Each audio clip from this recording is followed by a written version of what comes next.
Baklava severlerin yeni gözdesi midye baklava nasıl yapılır?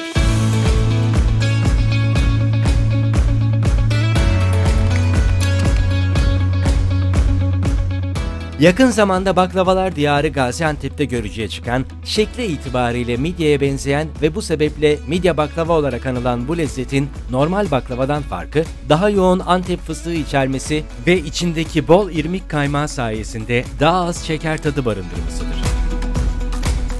Nasıl yapılır kanalımızda bu hafta Ankara Etlik'teki en iyi kafelerden biri olan Kahveci Mirim'in yeni markası Mirim Baklava ve Böreğin değerli ustalarından meşhur midye baklavanın nasıl yapılacağını öğreneceğiz. En tazesi kapınızda sloganıyla hizmet veren Mirim Baklava ve Börek hem gel al servisleriyle hem de paket servisiyle günlük baklava ve börek çeşitlerini siz değerli müşterileriyle buluşturmaya devam ediyor. Fıstıklı ve cevizli baklava çeşitlerinin yanı sıra çıtır çıtır Adana usulü böreğiyle de öne çıkan Mirim Baklava ve Börek şu an paket servis olarak sadece Ankara içine hizmet vermektedir. Midye baklava nasıl yapılır? Baklava hamuru belki de baklavada en az dikkat çeken içerik gibi görünmesine rağmen her ustanın el lezzeti dediği oranıyla bir baklavayı diğerinden ayıran önemli faktörlerden biridir. Un, yumurta, su ve tuzun bulunduğu baklava hamuru yoğrulduktan sonra yaklaşık 1 saat dinlendirilir ve açmaya hazır hale getirilir. Ustamız tarafından dinlenmiş hamurumuz midye baklava için istenilen inceliğe getirilene kadar açılıyor. Midye baklava hamurunun içi daha yoğun olduğundan diğer baklavalara göre daha güçlü bırakılıyor.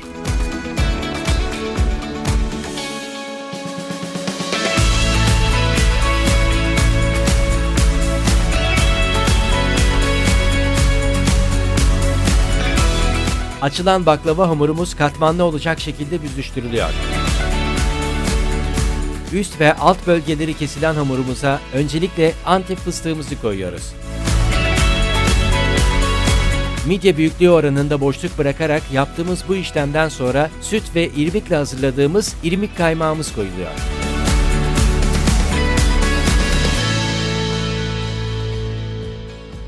Burada diğer baklava çeşitlerinde de kullanılan irmik kaymağına biraz değinmek istiyoruz. İrmik kaymağı sadece süt ve irmik kullanılarak hazırlanıyor.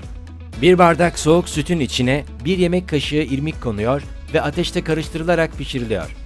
Katılaştığı zaman altı kapatılıyor ve soğuması için dolaba konuluyor. İrmik kaymağımızı fıstıkların üzerine gelecek şekilde koyduktan sonra hamurumuzla üzerini kapatıyoruz. Bu işlemden sonra baklavamıza midye şeklini verecek olan büzme işlemine geçiyoruz.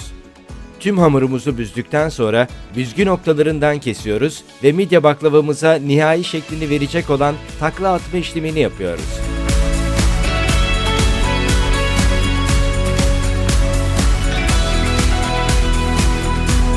Hazırladığımız baklavalarımızı tepsimize dizerek sade yağ ile yağlıyoruz.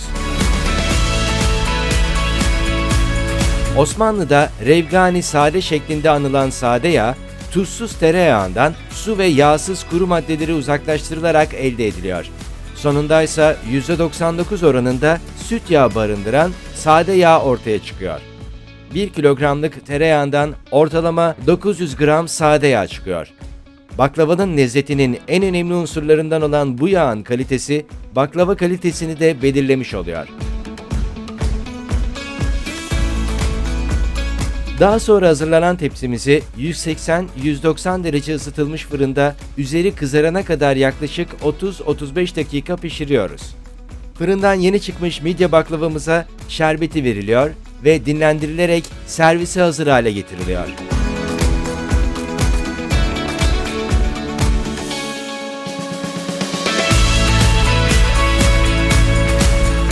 Nasıl yapılır ekibi olarak eğer tatmadıysanız bu lezzeti mutlaka denemenizi tavsiye ediyoruz. Hepinize afiyet olsun.